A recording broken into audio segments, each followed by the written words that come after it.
Praise the lord. సాటిలేని జీవము గల యేసే పరిశుద్ధ నామంలో అందరికీ బ్లెస్సింగ్ బీయింగ్ క్రిస్టియన్ తరపున వందనాలు. మరి మన బ్లెస్ ట్రెడిషన్లో భాగంగా ఈరోజు వెలుగు, ది లైట్ కీవర్డ్స్గా ఆదికాండము 1:3 ధ్యానిద్దాము. దేవుడు వెలుగు కమ్మని పలుకగా వెలుగు కలిగెను. మరి ఇంతకు ముందు మనం చీకటి అనే ఆ లేఖనం ధ్యానించినప్పుడు చాలా వరకు అక్కడే కవర్ అవ్వటం జరిగింది. అలాగే వెలుగు గురించి కొన్ని పరిశుద్ధ లేఖనాలు ధ్యానిద్దాము. మత్తయి సువార్త 5:16 మనుషులు మీ శత్రువులను చూచి పరలోకమందున మీ తండ్రిని మహిమపరచబడినట్లు మీ వెలుగు ప్రకాశింపనీయుడి. కీర్తన 23:1 యెహోవా నాకు వెలుగును రక్షణనే ఉన్నాడు, నేను ఎవరికి భయపడుతును. మత్తయి 5:14 మీరు లోకమునకు వెలుగై ఉన్నారు. యోబు 38:15 దుష్టుల వెలుగు వారి యొద్ద నుండి తీసివేయబడును. యోబు 36:9 నీ వెలుగు పొందియే మేము వెలుగు చూచుచున్నాము. కీర్తన 118:27 యెహోవాయే దేవుడు, ఆయన మనకి వెలుగును అనుగ్రహించువాడు. ప్రసంగి 11:7 వెలుగు మనోహరమైనది, సూర్యుని చూచుట కన్నులెక్కింపుగానున్నది. లూకా 8:16 లూకా 11:33 కూడా ఎవడును దీపం ముట్టించి పాత్రతో కప్పివేయడు, మంచము క్రింద పెట్టడు గాని వచ్చువారికి వెలుగు అగపడవలెనని దీపస్తంభము మీద దానిని పెట్టును. యోహాను 1:9 నిజమైన వెలుగుండెను, అది లోకంలోనికి వచ్చుచు ప్రతి మనుష్యుని వెలిగించుచున్నది. మరి ఇంత మాత్రమే కాదు కానీ మరి వెలిగించబడాలంటే మనం ఎలా ఉండాలి, మనం ఏం చేస్తే వెలిగించబడతాము అనే ఫ్యూ పాయింట్స్ ధ్యానిద్దాము. మరి యోహాను సువార్త 8:12 చూసినట్లయితే యేసును వెంబడించాలంట.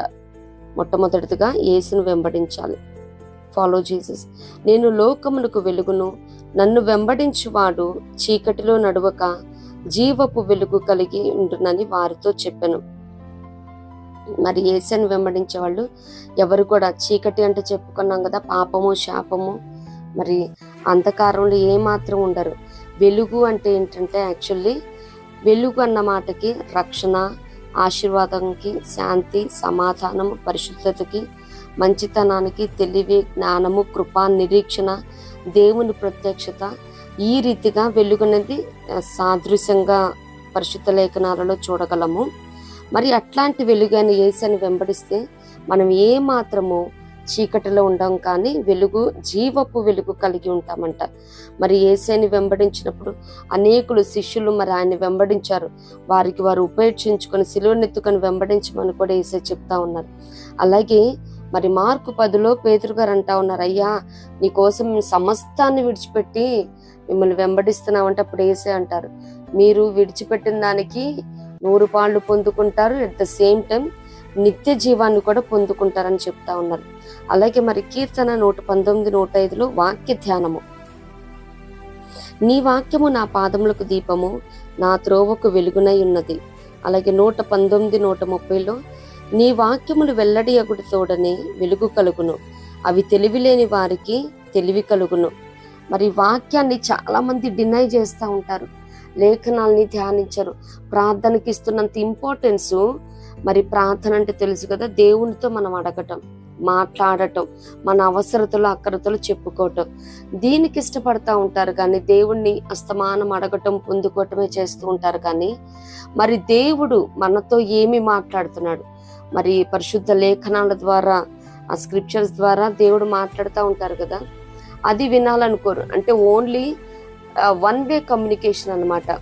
మనం ప్రార్థన చేస్తాము, దాని తర్వాత లేఖనాలు ధ్యానించినప్పుడు దేవుడు మరి ఏ రీతిగా మాట్లాడుతూ ఉన్నారో, మరి ఏ రీతిగా డెసిజన్ మేకింగ్ చేయాలో, ఆ తదుపరి ఏ రీతిగా మనం ప్రవర్తించాలో కూడా లేఖనాలను ధ్యానిస్తున్నప్పుడు మరి మన పక్షాన ఆయనకున్న ప్రేమ ప్రణాళికను మనం తెలుసుకోగలుగుతాం.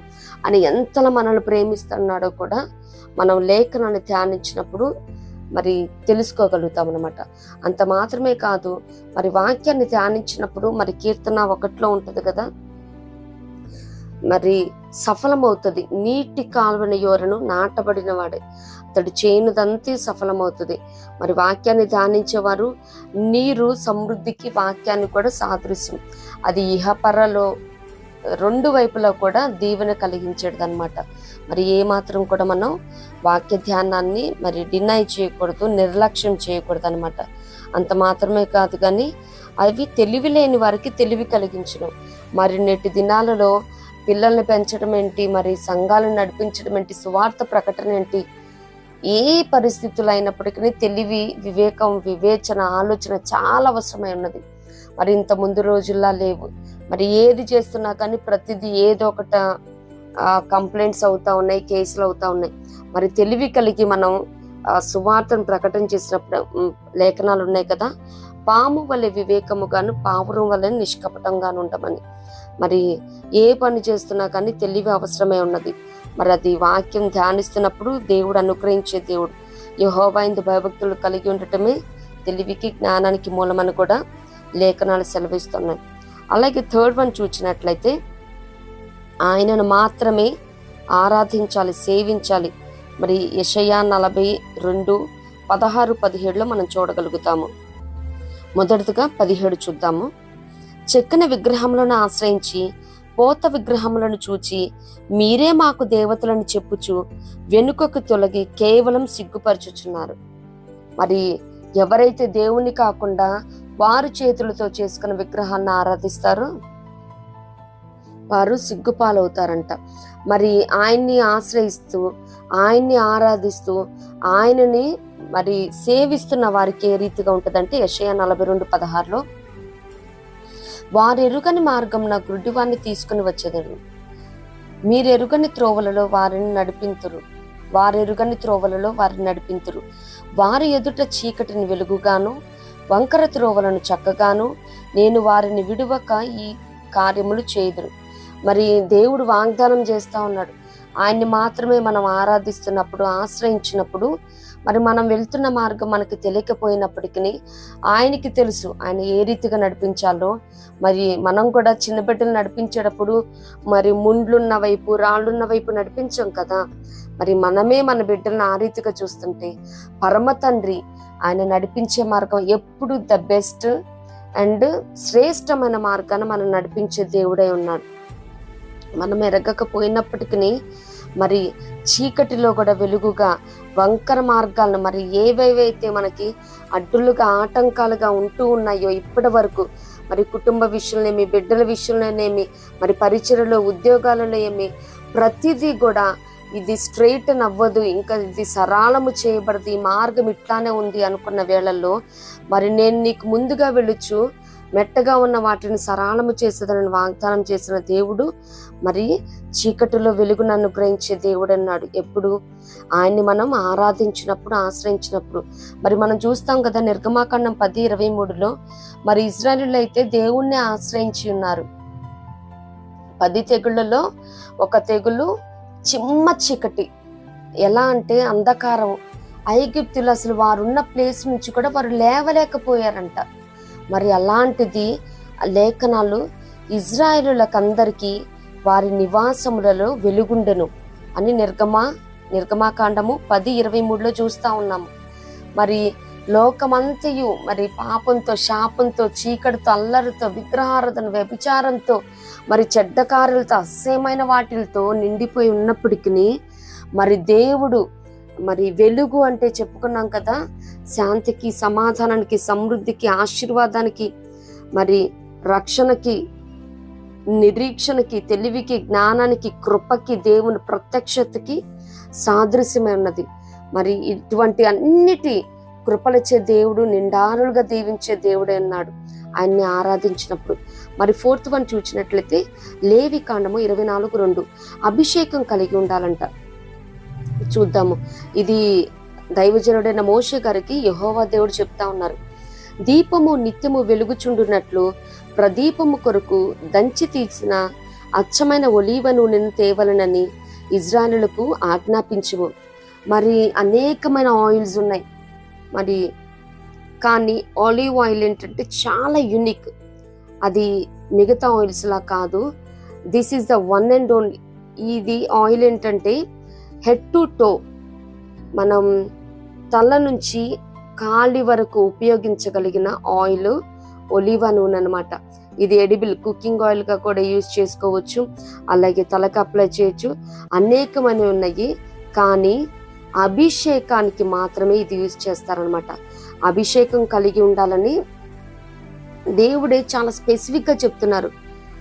అది కూడా అచ్చమైన ఒలీవ నూనె, చాలా ఎక్స్ట్రా వర్జిన్ అని ఉంటాయి కదా ఆలివ్ ఆయిల్లో, చాలా చాలా మంచి బ్రాండ్స్ ఉన్నాయి. ఇప్పుడు ఆలివ్ ఆయిల్ ఏంటంటే అభిషేకానికి రాజులను మరి అభిషేకించినట్టు కూడా మనం చూస్తూ ఉంటాం. యాజకులు మరి దైవజనులుగా అభిషేకం చేసేటప్పుడు కూడా ఆలివ్ ఆయిల్తో అభిషేకం చేస్తారనమాట. మరి యేసయ్య దేవుడే చెప్తా ఉన్నారు, అచ్చమైన ఒలీవ నూనెని దీపం మరి ప్రదీపానికి యూజ్ చేయాలని. మరి మనం కూడా నిత్యం అభిషేకాన్ని కలిగి ఉన్నప్పుడు ఆయన వెలుగు కలిగి ఉంటాం అనమాట. ఏ మాత్రము కూడా అభిషేకం తగ్గిపోకూడదు.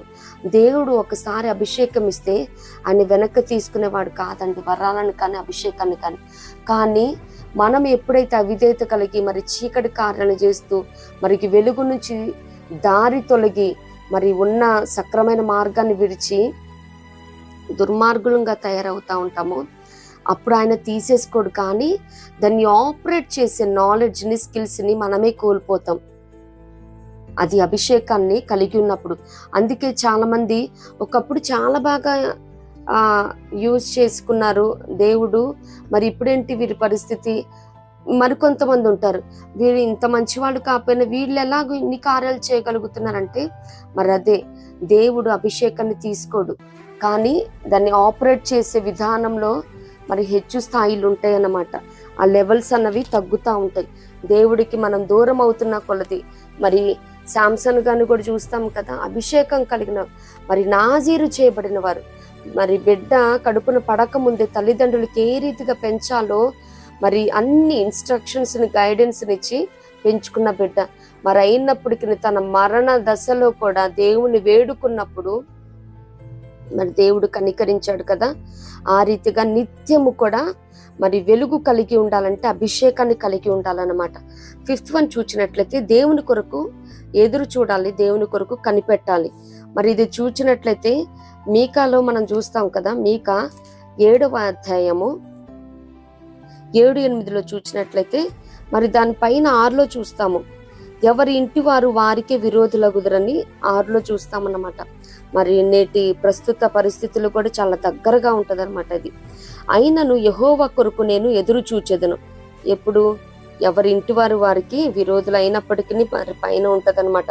కుమారుడు తండ్రిని నిర్లక్ష్యం చేస్తారు, కుమార్తె తల్లి మీదకి, కోడలు అత్త మీదకి లేస్తారు, ఎవరి ఇంటి వారు వారికి విరోధులగుదురు. ఇవన్నీ కూడా మరి స్నేహితులు నమ్ముకోవద్దు, ముఖ్య స్నేహితులు నమ్ముకోవద్దు, ఇవన్నీ చెప్తూ అయినను యెహోవా కొరకు నేను ఎదురు చూచెదను, నా రక్షణకర్త అయిన నా దేవుని కొరకు నేను కనిపెట్టి ఉందును. నా దేవుడు నా ప్రార్థన ఆలకించును. నా శత్రువా, నా మీద అతిశయింపవద్దు.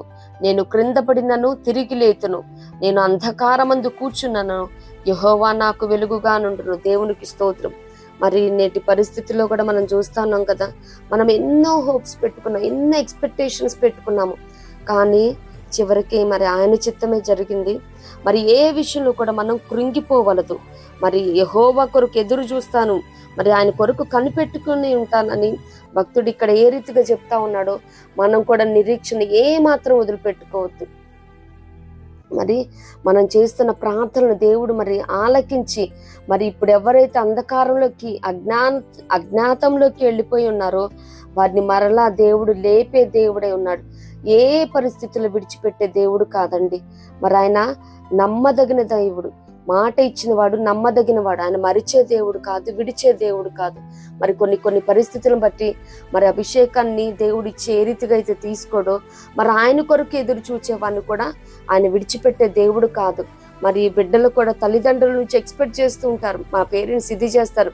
మరి సమయానుకూలంగా ఏ ఏజ్లో ఏది చేయాలో మరి బిడ్డలు అడగకుండానే తల్లిదండ్రులుగా మనం ఏ రీతిగా సమకూరుస్తూ ఉంటాము.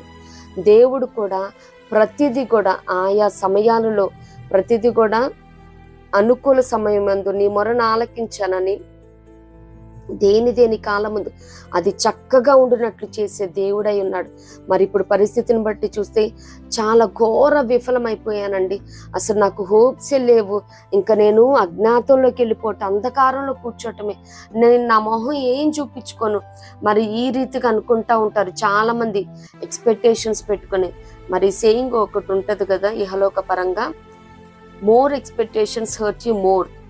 ఎక్కువగా దేని మీద అయితే హోప్స్ పెట్టుకుంటారో, ఎక్స్పెక్ట్ చేస్తామో, ఎదురు చూస్తూ ఉంటామో, అవి ఎక్కువగా హర్ట్ చేస్తాయి అంట, మరి గాయపరుస్తాయి. మరి మనం మనుషుల మీద పెట్టుకోకూడదు కానీ, మరి రాజులను నమ్ముకోకూడదు కానీ, మరి వారు వస్తే బాగుంటుంది, వీరు వస్తే బాగుంటుంది అని మనం అనుకోవటం కాదు. ఎవరు వచ్చినా కానీ మరి దేవుడైతే ఆనాడు ఇజ్రాయెల్ పయనంలో ఇజ్రాయెల్ని బట్టి ఆయన రాజులను గద్దించాడంట. మరి ఎవరిని నిలబెట్టానా కానీ ఆయన కార్యాలను చేయగల దేవుడే ఉన్నాడు.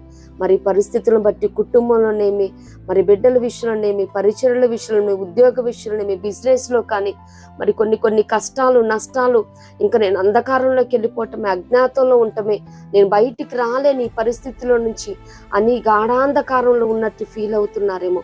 కానీ దేవుని కోసం ఎదురు చూచినప్పుడు మరి ఆయన కూడా నేను యెహోవా కొరకు సహనముతో కనిపెట్టుకున్నానని కీర్తనాకారుడు అన్నట్టు మరి సహనంతో మనం ఎదురు చూద్దాం. నిత్యముగా ఆయన మరలా మనల్ని లేవనెత్తే దేవుడు, నిలబెట్టే దేవుడు, స్థిరపరిచే దేవుడు. దేవునికి స్తోత్రం. మరి ఇట్టి కృప దేవుడు మనందరికీ అనుగ్రహించునుగాక. మరి అంత మాత్రమే కాదు కానీ 6th వన్ చూసినట్లయితే ప్రార్థన చేయాలంట. మరి యోబు 22, 27, 28లో చూసినట్లయితే, నీవు ఆయనకు ప్రార్థన చేయగా ఆయన నీ మనవిని ఆలకించును, నీ మ్రొక్కుబళ్ళు నీవు చెల్లించెదవు, మరియు నీవు దేనినైనా యోచన చేయగా అది నీకు స్థిరపరచబడును, నీ మార్గముల మీద వెలుగు ప్రకాశించును. మరి మనం ప్రార్థన చేసినప్పుడు దేవుడు వెలుగును అనుగ్రహించే దేవుడు. మరి మనం ఏదైతే ఆలోచన చేస్తా ఉన్నామో, యోచన చేస్తా ఉన్నామో అది స్థిరపరిచే దేవుడు అన్నాడు. మరి సామెతలో ఉంటది కదా, నరుని హృదయంలో ఆలోచనలు అనేకమైన పుడతాయి అంట, కానీ యెహోవా తీర్మానమే స్థిరము. మరి ఆయన చిత్తమే జరుగుతుంది. కానీ ప్రార్థన చేసినప్పుడు ఏదైతే ఆలోచన తీసుకుంటాం, ఏదైతే డిసిజన్ మేకింగ్ చేస్తూ ఉంటామో, ఒక నిర్ణయాన్ని, కీలకమైన నిర్ణయాన్ని తీసుకునేటప్పుడు కంపల్సరీ ప్రార్థన చేసినప్పుడు దేవుడు బయలుపరుస్తాడు. అది స్వరం ద్వారా కానీ, మరి ప్రార్థనలో కనిపెడుతున్నప్పుడు ఏదైనా లేఖనాన్ని చూపించడం కానీ, మరి దైవ ధ్యానంలో మనం లేఖనాల్ని తరచి చూస్తున్నప్పుడు మాట్లాడటం కానీ, ప్రవచనం ద్వారా కానీ, దర్శనం ద్వారా కానీ మరి ఆలోచన స్థిరపరిచే దేవుడే అన్నాడు. దేవునికి స్తోత్రం. మరి వెలుగు ప్రకాశించాలంటే, ఆలోచన స్థిరపరచబడాలంటే నిశ్చయముగా ప్రార్థించబద్దులమే ఉన్న ఏ పరిస్థితి అయినప్పటికీ ప్రార్థన మాత్రం విడిచిపెట్టకూడదు. అలాగే 7th వన్ చూసినట్లయితే దేవుని తట్టు చూడాలి. మరి కీర్తన 34:5లో, వారు ఆయన తట్టు చూడగా వారికి వెలుగు కలిగెను, వారి ముఖములెన్నడూను లజ్జింపకపోవును. అంటే సిగ్గుపడము అని అర్థం అనమాట. మరి ఆయన తట్టు చూసినప్పుడు వెలుగు కలుగుతుంది. మరి కీర్తన 121:1-2లో కూడా ఉంటది, కొండల తట్టు నా కన్నులెత్తుచున్నాను, నాకు సహాయం ఎక్కడ నుండి వచ్చును, యెహోవా వలననే నాకు సహాయం కలుగును, ఆయన భూమి ఆకాశమును సృజించినవాడు. మరి కీర్తన 123:1-2లో కూడా చూస్తూ ఉంటాం, ఆకాశమందు ఆసీనుడైన వాడా, నీ తట్టు నా కన్నులెత్తుచున్నాను, దాసుల కన్నులు తమ యజమానుని చేతి తట్టును, దాసి కన్నులు తన యజమానురాలు చేతి తట్టును చూచినట్లు మన దేవుడైన యెహోవా మనలను కరుణించి వరకు మన కన్నులు ఆయన తట్టు చూచుచున్నవి. దేవునికి స్తోత్రం. మరి ఏ మనుషుడు కూడా నమ్మదగిన వాడు కాదండి. ఏ పరిస్థితిలో కూడా, ఏ అవసరానికైనా ఆయన్ని మాత్రమే అడగాలి. ఇహలోక పరంగా ఒక సేయింగ్ ఉంది కదా, అవసరాలు దేవునితో చెప్పాలి, అద్భుతాలు అందరితో చెప్పాలి. మరి మన అవసరాలు మనుషుల ముందు చెప్తూ ఉంటే, మరి ఇంగ్లీష్లో కూడా ఒక సేయింగ్ ఉంది, remember no one can feel inferior without your concern. మరి మన ప్రమేయం లేకుండా ఎవరు మనల్ని నీచంగా చూడరు. అంటే మన ప్రమేయం అంటే మనం వెళ్ళి వాళ్ళ అవసరాలు చెప్తా ఉంటాం, మన అవసరాలు వారితో షేర్ చేస్తాం. అప్పుడు వాళ్ళు ఏంటి, మనల్ని చాలా చీప్గా చూస్తారనమాట. మనం వెళ్ళి చెప్తేనే కదా వాళ్ళకి తెలిసేది కుటుంబంలో ఏం జరుగుతుంది, సంఘంలో ఏం జరుగుతుంది, బిడ్డల విషయం ఏమవుతుంది. మరి ఏదైనా కానీ గూఢంగా మరి దేవుని ప్రభు పాదాల చెంత ప్రార్థించబద్దులమై ఉన్నాం. ఏ విషయంలో అయినప్పటికీ మనుషుల ముందు మాత్రం ఓపెన్ అవ్వకూడదండి. ఓపెన్ అయ్యామంటే మరి వాళ్ళైతే మన ముందు చాలా సానుకూలంగా స్పందిస్తున్నట్టు మంచిగా మాట్లాడుతున్నట్టే ఉంటది, కానీ తర్వాత చాలా గాసిప్స్, ఇంకా థర్డ్ వర్డ్ ఎట్లా ఫాస్ట్గా వెళ్ళిపోతుంది కదా, ఇంకా చెడుగా దుష్ప్రచారం చేస్తారనమాట. వాళ్ళ ఏంటో డాబు సరి కానీ వాళ్ళ పరిస్థితి ఇదంట అదంట, ఆ బలహీనత అంట, ఈ ఆర్థిక పరిస్థితి అంట అని ఈ రీతిగా చెప్పుకుంటారు. ఏదైనా కానీ మనం ఆయన తట్టు మాత్రమే చూడాలి. ఆయన భూమి ఆకాశాలను సృజించిన వాడండి. ఆయనకు అసాధ్యమైనది ఏముంది? ఆయన్ని నమ్ముకున్న వాడికి ఏది కూడా తక్కువై ఉండదు. సమస్తాన్ని కూడా సమృద్ధితో, సంతృప్తితో, సమాధానంతో, సంతోషంతో నింపే దేవుడు, ఇచ్చే దేవుడే ఉన్నాడు. దేవునికి స్తోత్రం. మరి అంత మాత్రమే కాదు, కానీ 8th వన్ చూసినట్లయితే సహాయం చేయాలి. మరి ఇది కూడా చూసినట్లయితే యెషయా గ్రంథం 58లో చూడగలుగుతాం అన్నమాట. యెషయా 58, 7-8లో చూడగలుగుతాము. నీ ఆహారం ఆకలిగొనిన వారికి పెట్టుటయు, నీ రక్త సంబంధికి ముఖము తప్పింపకుండుటయు, దిక్కుమాలిన బీదలను నీ ఇంట చేర్చుకున్నటయు, వస్త్రహీనుడు నీకు కనబడినప్పుడు వానికి వస్త్రములిచ్చుటయు, ఇదే కదా నాకు ఇష్టమైన ఉపవాసము. అలాగున నీవు చేసినడలా నీ వెలుగు వేకువ చుక్క వలె ఉదయించును, స్వస్థత నీకు శీఘ్రముగా లభించును, నీ నీతి నీ ముందర నడుచును, యెహోవా మహిమ నీ సైన్యపు వెనుకటి భాగమును కావలి కాయను. దేవునికి స్తోత్రం. మరి ఏమి తిందుమా, ఏమి ధరించుదుమా అని అందరూ దీనికోసమే కదండి మరి ఆలోచించేది. మరి అట్లాంటిది ఆకలిగొన్న వారికి మనకున్న దాంట్లోనే మనం వారికి హెల్ప్ చేయాలి. అలాగే వస్త్రాలు మరి చలి నుండి కాపాడుతుంది, మానాన్ని కాపాడుతుంది, ఎండ నుండి కాపాడుతుంది. మరి వస్త్రాలను కూడా అనుగ్రహించాలని. అంత మాత్రమే కాదు, కానీ ఇది స్పిరిచువల్ గా చూసినట్లయితే రక్షణకు కూడా సాదృశ్యంగా ఉంది. అనేకమైన వస్త్రాలు ఉన్నాయి, బట్ స్టిల్ రక్షణ వస్త్రం అంటే ఇతరులని మనం రక్షణలో కూడా నడిపించబద్ధులమై ఉన్నాం అన్నమాట. అంటే వారికి సువార్త చెప్పి, మంచి మాటలు చెప్పి సన్నిధానానికి నడిపించాలి. మరి ఫిజికల్ గా చూసినట్లయితే వారికి మనం అవసరాలు తీర్చవలసి ఉన్నది. అంటే ఆహారాన్ని ఇవ్వటం కానీ, వస్త్రాలు ఇవ్వటం కానీ. మరి మనం చూస్తాం కదా, దేవుడికి ఇష్టమైన భక్తి అదే కదా. దేవుని ఎదుట నిష్కలంకమును పవిత్రమైన భక్తి ఏదంటే విధవరాలను, వారి ఇబ్బందులు పరామర్శించడం, అనాథలను ఆదరించడం అని చెప్తా ఉన్నారు. అంత మాత్రమే కాదు, కానీ 1 యోహానులో కూడా మనం చూస్తూ ఉంటాము.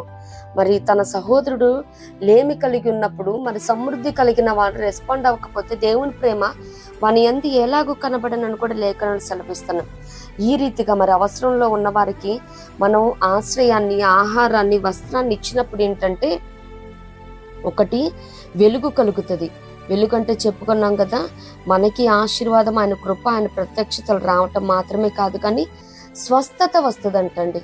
మరి ఎవరైతే మరి మేము చీకట్లో ఉన్నాము, పాపాలు శాపాలు మమ్మల్ని కమ్ముకొని ఉన్నాయి అని ఈ రీతిగా ఆలోచన చేస్తూ ఉన్నారు, నిత్యముగా దేవుడు చెప్తా ఉన్నారు, ఇక్కడ స్వస్థత కావాలంటే ఈ కార్యాలు నువ్వు చేయాల్సి ఉన్నది. మరి నీ కళ్ళ ముందు అనేక మంది కనిపిస్తా ఉన్నారు, రక్త సంబంధుల్లో ఉన్నారు. వారందరినీ మరి నిత్యముగా వారికి ఆశ్రయాన్ని కల్పించవలసి ఉన్నది, ఆదరణగా ఉండవలసి ఉన్నది. అంత మాత్రమే కాదు, కానీ కావలి కాస్తాడంట దేవుడు. మరి ప్రొటెక్షన్ కూడా ఇచ్చే దేవుడే ఉన్నాడు. ఒకటి వెలుగునిచ్చే దేవుడు అన్నాడు, హీలింగ్ ఇచ్చే దేవుడే ఉన్నాడు, అలాగే ప్రొటెక్షన్ ఇచ్చే దేవుడే ఉన్నాడు. దేవునికి స్తోత్రం. మరి ఈ రీతిగా మనం ఈ 8 పాయింట్స్ ప్రకారం జీవించినప్పుడు మనకి వెలుగునిచ్చే దేవుడై ఉన్నాడు.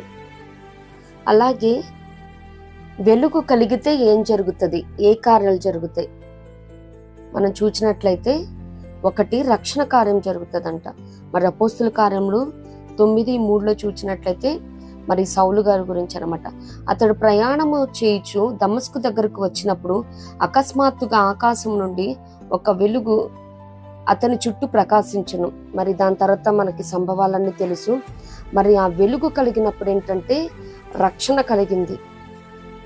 మరి అప్పటి వరకు దూషకుడుగా, హింసకుడుగా, హానికరుడుగా మరి సంఘాలను హింసిస్తూ ఉన్న సౌలు గారికి ఆ వెలుగు కలిగినప్పుడు మరి ఆయన పాపాలను ఒప్పుకోవటం, మరి తర్వాత ఇతడు నేను ఏర్పరచుకున్న సాధనమై ఉన్నాడని, మరి తెలియక అవిశ్వాసం చేశాను కాబట్టి కనికరించబడ్డానని తర్వాత చాలా గొప్ప పరిచర్య చేశారనమాట.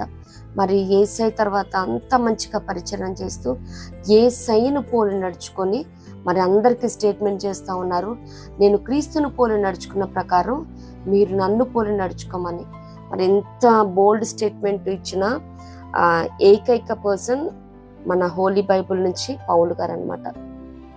మరి వెలుగు కలిగినప్పుడు రక్షణ కార్యం చూస్తాం.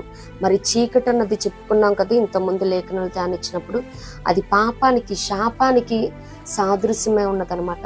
ఆ బంధకాల నుంచి ఆ పొరలను విడిపించుకొని వెలుగు కలిగినప్పుడు రక్షణ కార్యాలు మనం చూడగలుగుతాం అనమాట. నిత్యముగా మరి వెలుగులోనికి వచ్చినప్పుడు ఆయన వెలుగు ప్రత్యక్షతనిచ్చినప్పుడు మరి రక్షణ కార్యాలను చూడగలుగుతాం అనమాట. అంత మాత్రమే కాదు కానీ వెలుగు ప్రకాశించినప్పుడు విడుదల వస్తుందని మరి అపోస్తుల కార్యములు 12లో చూడగలుగుతాం అనమాట. 12:7 మరి పేతురు గారిని అప్పటికే అరెస్ట్ చేసి సెల్లో ఉంచుతారు. మరి ఇద్దరు సైనికుల మధ్యలో ఆయన నిద్రపోతా ఉంటారు. సంఘం అంతా అత్యాశక్తితో ప్రార్థన చేస్తూ ఉంటది. అప్పుడు ఇదిగో ప్రభువు దూత అతని దగ్గర నిల్చెను, అతడుంచిన గదిలో వెలుగు ప్రకాశించెను. దూత పేతురు ప్రక్కన తట్టి త్వరగా లెమ్మని చెప్పి అతను లేపగా సంఖ్యలు అతని చేతుల నుండి ఊడిపడెను. దేవునికి స్తోత్రం. మరి వెలుగు కలిగినప్పుడు బంధకాల నుండి విడుదలనిచ్చే దేవుడై ఉన్నాడనమాట. మరి అక్కడ దూత మరి సంఖ్యలు విడిపోవాలని అక్కడ మాట్లాడినట్టు కానీ అక్కడ ఏమి సంభవాలను చూడం. మరి వెలుగు కలిగినప్పుడు ఏవేవైతే బంధకాలు ఉన్నాయో వాటన్నిటి నుండి విడిపించే దేవుడై ఉన్నాడు. దేవునికి స్తోత్రం. మరి దుర్వ్యసనాలనే బంధకాలు, మరి బలహీనతలనే బంధకాలు, పాపాలు శాపాలనే బంధకాలు, వీటన్నిటి నుండి దేవుడు విడిపించే దేవుడై ఉన్నాడు. మరి ఆ వెలుగు మరి ఇప్పుడు ఎవరైతే మరి రావాలనుకొని కూడా వెలుగులోకి రావాలనుకుంటున్నాను, రాలేకపోతున్నాను, ఈ పని చెయ్యకూడదు అనుకుంటున్నాను కానీ ఈ పనే చేస్తా ఉన్నాను, మరి నేను ఈ బలహీనతను జయించలేకపోతా ఉన్నాను, ఎవరైతే మరి ఆశ కలిగి నిరాశతో ఉన్నారో మరి చెయ్యాలనుకోడు కూడా చెయ్యలేకపోతున్నానని మరి వెలుగైన ఆయన్ని ఆశ్రయించినప్పుడు అయ్యా నా కార్యాల మీద అలాగే నా త్రోవల మీద మీ వెలుగు ప్రకాశింపచేయండి అయ్యా, నా ఆలోచనలకి నా తలంపులకి మీ వెలుగు కాపుదలగా ఇవ్వండి అయ్యా అని ప్రార్థించినప్పుడు ఆయన నిత్యముగా విడుదలనిచ్చే దేవుడే ఉన్నాడు. దేవునికి స్తోత్రం. హల్లెలూయా. మరి అంత మాత్రమే కాదు కానీ మరి వాలంటీర్గా అన్కండిషనల్గా ఈ వెలుగు నిమిత్తం దేవుడు మనకిచ్చే ఆశీర్వాదాలను చూద్దాం. మరి యెషయా 9:2 చూడగలుగుతాము. మరి ఇదే లేఖనాలు నెరవేర్చబడినట్లు ఇలాగు జరిగినని మత్తయి 4:16 కూడా చూస్తాం అన్నమాట. చీకటిలో నడుచు జనులు గొప్ప వెలుగును చూచుచున్నారు, మరణ ఛాయ గల దేశ నివాసుల మీద వెలుగు ప్రకాశించును. మరి మనం ఇప్పటి వరకు చూసాం కదా, వెలుగు కలగాలంటే మరి ఒక 8 పాయింట్స్ మనం ధ్యానించి ఉన్నాము. వాక్య ధ్యానం చేయాలని, దేవుని వెంబడించాలని, ఆయనను ఆరాధించాలని, అలాగే అభిషేకం కలిగి ఉండాలని, దేవుని కొరకు కనిపెట్టుకొని ఉండాలి, ప్రార్థన చేయాలి, ఆయన తట్టు చూడాలి, సహాయం చేయాలి. మరి ఈ రీతిగా చెప్పుకున్నాం కదా. కానీ అన్కండిషనల్గా వాలంటీర్గా దేవుడు మనతో చెప్తా ఉన్నారు, మరి చీకటిలో నడుచు జనులు గొప్ప వెలుగును చూచుచున్నారు, మరణ ఛాయ గల దేశ నివాసుల మీద వెలుగు ప్రకాశించును. దేవుని స్తోత్రం. మరి ఇప్పుడు పరిస్థితులను దేశంలో చూసినట్లయితే కొంచెం కలత వేదనకరంగానే ఉన్నాయి పరిస్థితులు. మరి ఏ రీతిగా ఉన్నామో, ఇంకా మరణమే శరణమా, ఇంకా మమ్మల్ని బతకనివ్వరా, ఇంకా మేము ఈ రీతిగానే నశించిపోవాలా, ఈ కాలగర్భంలో కలిసిపోవాలా, ఈ రీతిగా అనుకుంటూ ఉన్నారేమో. నిత్యముగా దేవుడు అంటా ఉన్నారు, మరణ ఛాయ గల దేశ నివాసుల మీద వెలుగు ప్రకాశించును. మనం ఏ మాత్రం హోప్స్ విడిచిపెట్టాల్సిన అవసరం లేదండి. దేవుడు ఆయన నమ్మదగిన వాడు, ఆయన కృప కొరకు కనిపెట్టుకునే వారిని ఆయన విడిచే దేవుడు కాదు, మరిచే దేవుడు కాదు. ఆయన చెప్తా ఉన్నాడు, ఇప్పుడు చీకటిలో ఉన్నట్టుగానే ఉంది, మరి అపజయాలు ఓటమి పాలైనట్టే ఉంది, మరి నిరాశ నిస్పృహలతో బలహీనతలతో ఎవరికి చెప్పుకోలేని శోధనలో వేదనలో మరి అన్టోల్డ్ యాగనీగా ఉంటుందేమో, మరి ఎవరితో ఏమీ షేర్ చేసుకోలేరు కొంతమంది, మరి ఆ రీతిగా ఉన్నారేమో. ఇంకా నాకు హోప్స్ లేవు, ఏ విషయంలో కూడా నా జీవితంలో వెలుగు లేదు అని అనుకునే వారికి దేవుడు వాగ్దానం చేస్తా ఉన్నాడు. మరి గొప్ప గొప్ప వెలుగును, మామూలు వెలుగు కాదు, గొప్ప వెలుగును అనుగ్రహిస్తాడంట. అంత మాత్రమే కాదు కానీ మరణ ఛాయ గల దేశ నివాసుల మీద వెలుగు ప్రకాశించును. చాలా హోపు, నిరీక్షణ కలిగించడి వాక్కునిచ్చి దేవుడు మనల్ని ధైర్యపరుస్తా ఉన్నాడు. మరి అంత మాత్రమే కాదు కానీ యెషయా 30:26 కూడా చూడగలుగుతాము. మరి వెలుగు గాయాన్ని కట్టి 7 రెట్ల వెలుగునిచ్చే దేవుడే ఉన్నాడంట. చూద్దాము. యెహోవా తన జనుల గాయమును కట్టి వారి దెబ్బను బాగు చేయు దినమున చంద్రుని వెన్నెల సూర్యుని ప్రకాశము వలె ఉండును. సూర్యుని ప్రకాశము 7 దినముల వెలుగు ఒక దినము ప్రకాశించినట్లు ఉంటుంది. దేవునికి స్తోత్రం. మరి ఇప్పుడు పరిస్థితులను బట్టి ఇంకా మాకు చీకటే శరణ్యం, ఇంకా మేము వెలుగుని చూడమేమో, మరి శుభసూచకమైన దినాలను మేము చూడలేమేమో, మరి సువార్తను ప్రకటించలేమో, ఈ శుభవార్తని ఇలా మూసివేయాల్సి వస్తుందేమో, ఇంకా మేము ఇట్లానే ఉండాలా, మరి దొంగచాటుగా మేము ఆరాధన చేసుకోవాలా, మరి కుటుంబ ఆరాధన జరగాలన్నా కానీ ఇట్లా మేము అందరి దగ్గర నుంచి పర్మిషన్ లెటర్స్ సబ్మిట్ చేయాలని, ఈ రీతిగా చాలా చాలా లొకేషన్స్లో మరి విశ్వాసులు క్రిస్టియన్స్ కలవరపడతా ఉన్నారు. కానీ దేవుడు ప్రతి క్రిస్టియన్కి వాగ్దానం చేస్తా ఉన్నాడు. మరి ఆ దినాన 7 దినముల వెలుగు ఒక దినాన్ని కనపరిచే దేవుడు అన్నాడు. దేవునికి స్తోత్రం. మరి ఒక్కొక్క లేఖనాన్ని మరి తరచి మనం ఇది నా కోసమే, మరి నా స్వజానం కోసమే, నా దేశం కోసం వచ్చింది అని మనం క్లెయిమ్ చేసి ఎత్తిపట్టి ప్రార్థన చేస్తున్నప్పుడు నిత్యముగా మరలా మనం ఆ క్షేమకరమైన శుభదినాలను మనం చూడగలుగుతాం. మరి ఎస్తేరు మొర్దెకై దినాలలో మనం చూస్తాం కదా, యూదులందరూ ఒకే దినాన హతం చేయబడాలని జీవ పాస్ చేస్తే మరి యూదులకి దేవుడు ఆనందాన్ని, ఘనతని, సంతృప్తిని, సమాధానాన్ని ఇచ్చిన దేవుడు. మరి అటువంటి దినాలను మనం చూడాలంటే మరి ఆనాడు ఎస్తేరు నేను నశించదనని ఏ రీతిగా మరి పట్టుగలిగి మరి ఉపవాసంతో విజ్ఞాపనలతో రాజును ఎదుర్కొని ఉన్నదో, మనం కూడా మన రాజు చక్రవర్తి, రాజులకు రాజు, ప్రభులకు ప్రభు, మరి ఆయన్ని ఆశ్రయించినప్పుడు మరి ఇప్పుడు చీకటి దినాలు లాగే అనిపించవచ్చు కానీ మరి రానున్న దినాలలో నిత్యముగా 7 రెట్లు మహిమను, ప్రభావాన్ని, వెలుగును మనం చూడనే ఉన్నాం. దేవునికి స్తోత్రం. హల్లెలూయా. మరి అంత మాత్రమే కాదు కానీ యెషయా 60:1 చూస్తాం. 60వ అధ్యాయం 1వ వచనం. నీకు వెలుగు వచ్చి ఉన్నది, లెమ్ము, తేజరిల్లుము, యెహోవా మహిమ నీ మీద ఉదయించును. అగైన్ దేవుడు చెప్తా ఉన్నాడు, మరి చీకట్లోనే కూర్చోవద్దు, వెలుగు వచ్చేసింది, నువ్వు లే, తేజరిల్లు. మరి ఆయన కోసం మనం ప్రకాశించబద్దులమై ఉన్నాము. దేవుడు మనం అడగకుండానే తన వెలుగుని, తన రక్షణ భాగ్యాన్ని మనకి ఇచ్చి ఉన్నాడు. మన మూలన కూర్చోటానికి కాదు, అది దీపస్తంభం మీద ఉంటే అందరికీ వెలుగునిస్తుంది. మరి కంచం కింద, మంచం కింద, కంచం అంటే మరి ఫుడ్, అస్తమానం తినటం, మరి తిండిపోతులుగా ఉండకూడదు. మంచం అంటే విశ్రాంతికి సాదృశ్యం, కానీ సోమర్తనానికి కూడా అనమాట. అస్తమానం మంచానేస్తా ఉంటే మరి ఈ రోజుల్లో మరి తినటం, నిద్రపోవటం ఇలా చేసే దినాలు కాదండి. తేజరిల్లాలి, ఆయన కోసం మనం నిత్యముగా ప్రకాశించబద్దులమై ఉన్నమాట. వెలుగు వచ్చి ఉన్నది కాబట్టి ఇంకా మనం చీకటిలో ఉండవలసిన అవసరమే లేదు. మరి సువార్తను, ఆ వెలుగుని ప్రకాశింపబద్దులమై ఉన్న మనుషుల ఎదుట మరి దేవుని నామ మహిమార్థమై మనసేత్రియులనే వెలుగు మనం ప్రకాశించాలన్నమాట. అంత మాత్రమే కాదు కానీ మనం అడగకుండానే మనకి వెలుగునిచ్చి తేజరిల్లు అని చెప్తున్న దేవుడు మరి చీకటిలో నడుచు జనులు గొప్ప వెలుగును చూస్తారని వాగ్దానం చేసిన దేవుడు, మన గాయాలను కట్టి 7 రెట్లు వెలుగునిస్తానన్న దేవుడు. మరి ఒకటి మాత్రం మనం చేయబద్దులమై ఉన్నాం. వెలుగునొందిన మనం ఏం చేయాలి? మరి 1 పేతురు 2:9 చూచినట్లయితే, అయితే మీరు చీకటిలో నుండి ఆశ్చర్యకరమైన తన వెలుగులోనికి మిమ్మల్ని పిలిచిన వాని గుణాతిశయములను ప్రచురం చేయ నిమిత్తము ఏర్పరచబడిన వంశమును, రాజులైన యాజక సమూహమును, పరిశుద్ధ జనమును, దేవుని సొత్తైన ప్రజలునై ఉన్నారు. మరి ఇది నిర్గమాకాండం 19:6 కూడా చూస్తా ఉన్నాం అన్నమాట. మరి దేవుడు మనల్ని ఆ బానిసత్వం నుంచి లిబర్టీ ఇచ్చాడు, స్వతంత్రాన్ని ఇచ్చాడు, చూస్ చేసుకున్నాడు, మనల్ని ఏర్పరచుకున్నాడు, సెట్ దెమ్ అపార్ట్, ప్రత్యేకపరిచాడు. కాలింగ్ అంటే పిలిచి ఉన్నాడు అన్నమాట. మనం రాజులైన యాజక సమూహంగా ఉండటానికి ప్రచురపరచాలి. మరి ఏవేవైతే మన జీవితాలలో, మరి మన రక్త సంబంధుల కుటుంబాల, మన బిడ్డల జీవితాల, సంఘంలో, సమాజంలో మరి అనేకమైన కార్యాలను దేవుడు చేస్తూ ఉన్నాడు. నిజముగా మన హోప్స్ లేవు అనుకున్న విషయంలో దేవుడు ఎంత గొప్ప నిరీక్షణ కలుగజేశాడండి.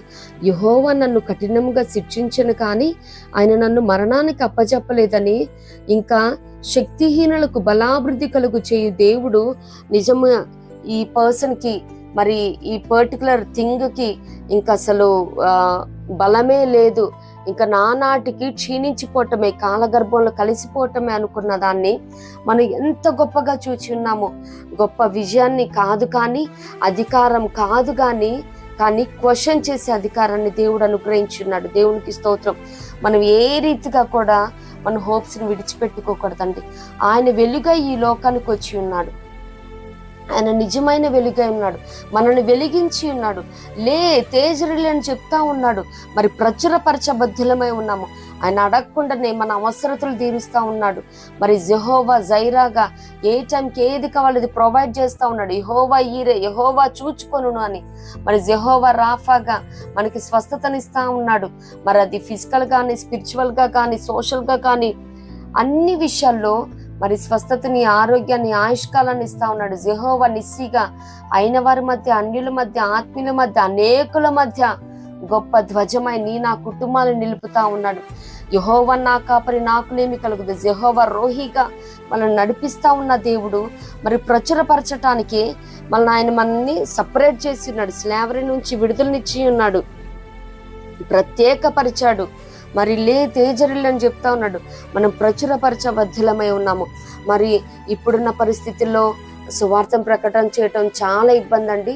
ఇంతకు ముందే అంతంత మాత్రంగా ఉంది. మరి అన్ని కేసులేసి లోపల వేసేశారు, మరి శిరచ్ఛేదనం చేశారు, హింసించారు. వీటేటికి భయపడాల్సిన అవసరం లేదు. మరి భయపడి మరి చీకటిలో ఉండే దినాలు కూడా కాదు. వెలిగి వచ్చిన్నది లెమ్ము, తేజరిల్లుము. మరి ఆయన మహిమ మన మీద ప్రకాశిస్తున్నప్పుడు మనం ఏ రీతిగా ఉండగలుగుతామండి? మరి ఇట్స్ బబ్లింగ్ అనే సాంగ్ లో కూడా మనం చూస్తూ ఉంటాం అన్నమాట. ఓవర్వెల్మ్ అయిపోవాలి మనం. ఆ పొంగి పొరడే అనుభవానికి దేవుడు నడిపించినప్పుడు ఎందుకు ఈ వెలుగును అణిచిపెట్టాలి? ఎంతవరకు దాయగలుగుతామండి? ఈ సువార్త ప్రకాశాన్ని మనం నిత్యముగా వెలిగించబద్ధులమై ఉన్నాం. ఒక దివిటి వలె నువ్వు నేను ఆయన కోసం వెలగాలి. మరి నిన్ను స్తుతించదు కదా.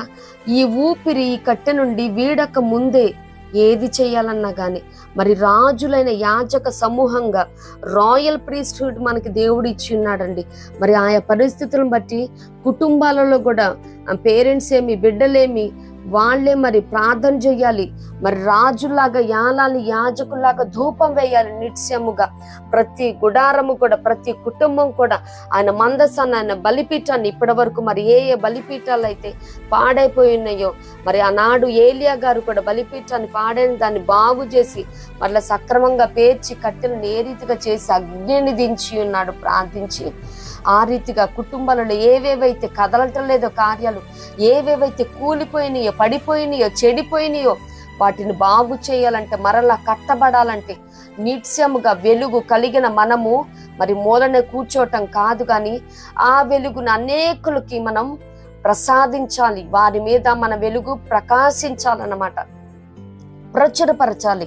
మరి మా జీవితంలో, మా కుటుంబంలో, మా బిడ్డల విషయంలో, మా సంఘంలో దేవుడు ఇటువంటి కార్యాన్ని చేశాడని మరి సాక్ష్య రూపంగా కూడా సువార్తను ప్రకటించవచ్చు. మరి ప్రచురపరచాలి, మరి లేవాలి. మనం ఏవేవైతే పరిస్థితిలో ఉన్నామో దీప స్తంభం మీద మరి ఆ క్యాండిల్, ఆ దీపం ఉన్నప్పుడు అనేకులకు ఏ రీతిగా కొండ మీద ఉన్న పట్టణం మరుగై ఉండనేరదన్నట్టు మనం దీప స్తంభం మీద ఉండాలండి. కంచం కింద, మంచం కింద మరి దాగు చోటున ఉండే దినాలు కావివి. ప్రతి ఒక్కరము కూడా మండే మరి జ్యోతి వలె ఎందరు అనేకులను నా వైపు త్రిప్పుతారు. ఆయన వైపు త్రిప్పినప్పుడు డానియేలులో చెప్పబడిన రీతిగా జ్యోతి వలె ప్రకాశించబద్ధులమై ఉన్నాం. మరి ఎస్తేరు గారి వలె ఏది జరిగిన నేను నశించదనని మరి ఈ రీతిగా త్యాగం, తెగింపు, తీర్మానం, నిష్ఠ, ప్రతిష్టతో మనం సువార్త యానంలో మనం ఉన్నప్పుడు నిత్యముగా ఆయన ఎత్తి విడిచిపెట్టే దేవుడు కాదు. మరి అణచివేతకు కానీ, అరాచకాలకు కానీ, హింసలకు కానీ విడిచిపెట్టే దేవుడు కాదు. ఆయన వెలుగై ఉన్నాడు, మన ముందు ఆయన వెళ్తా ఉన్నాడు. మరి పరిస్థితులను బట్టి అనేక మార్లు మనం చెప్పుకున్నాము. నాకు ఈ వాక్యం చాలా ఇష్టం అండి. మరి అప్పటిదాకా ముందుండి నడిపిస్తున్న మేఘము ఫరో సైన్యం వెనకొచ్చినప్పుడు అది వెనక్కొచ్చేసింది. ఎక్కడ ఏ పరిస్థితిలో నీకు ప్రొటెక్షన్ కావాలో, మరి వస్త్రాన్ని, ఆహారాన్ని ఇచ్చినప్పుడు సైన్యపు వెనుకటి భాగాన్ని కావలి కాస్తానని దేవుడు వాగ్దానం చేశాడు కదా. మరి పరిస్థితులను బట్టి ముందు వెనుక పక్కల మనల్ని తన కృపచే ఆవరించి నడిపించే దేవుడై ఉన్నాడు. దానికోసం నువ్వు నేను వెలగాలి నిత్యముగా. మరి రోజులు, దినాలు ఎవరైనా రానివ్వండి, ఎవరు రాకపోనివ్వండి, మన వెలుగును మాత్రం మనం మూసివేయకూడదు, మరి దాగు చోట్ల పెట్టకూడదు. కానీ దీపస్తంభం మీద ఎవరికి ఏ ఏ టాలెంట్స్ ఇచ్చాడు ఆ దీపస్తంభాన్ని మరి ఆధారం చేసుకొని ఒక్కొక్కరు మంచిగా దేవుని లేఖనాలు వివరించగలరు. మరి ఒక్కొక్కరు మంచిగా మాటలు చెప్పి సన్నిధికి నడిపించగలరు. మరి ఊన్స్ని బైండ్ చేయగలరు, పాడగలరు, పరిచర్య చేయగలరు. ఏదేదైతే తలాంతి ఇచ్చాడో దేవుడు దాని చీకటిలో మరి చెడ్డదాసుల్లాగా రుమాల్లో కట్టి చుట్టి భూమిలో పాతిపెట్టే దినాలు కాదండి. దేవుడు ప్రతి మనిషికి ఒక యూనిక్ టాలెంట్ ఇస్తాడు, తలాంతులు ఇస్తాడు. అవి ఏవేవో మరి మనకి దేవుడు బయలుపరుస్తాడు. ఇతరుల ద్వారా కూడా పదే పదే హెచ్చరిక మాటలు ఇస్తూ ఉంటాడనమాట. ఏ రీతిగా కూడా ఆగిపోవద్దు. ఈ సువార్తని, ఈ ప్రకాశాన్ని, ఈ వెలుగుని మనం ముందుకి క్యారీ చేయాలి. ఒక టార్చ్ బ్యారర్ లాగా నీవు నేను వాడబద్ధులమై ఉన్నాము. మరి ప్రతి ఒక్కరు కూడా ఆయన కొరకు నిలవాలన్నమాట. ఆయనే ఇస్తున్నాడు అధికారాన్ని ప్రచురం చేయడానికి. రాయల్ ప్రీస్ట్హుడ్ని ఇస్తా ఉన్నాడు. ప్రతి ఒక్క విశ్వాసి, ప్రతి ఒక్క క్రిస్టియన్ కూడా ఒక టార్చ్ బేరర్ లాగా ఉండాలి.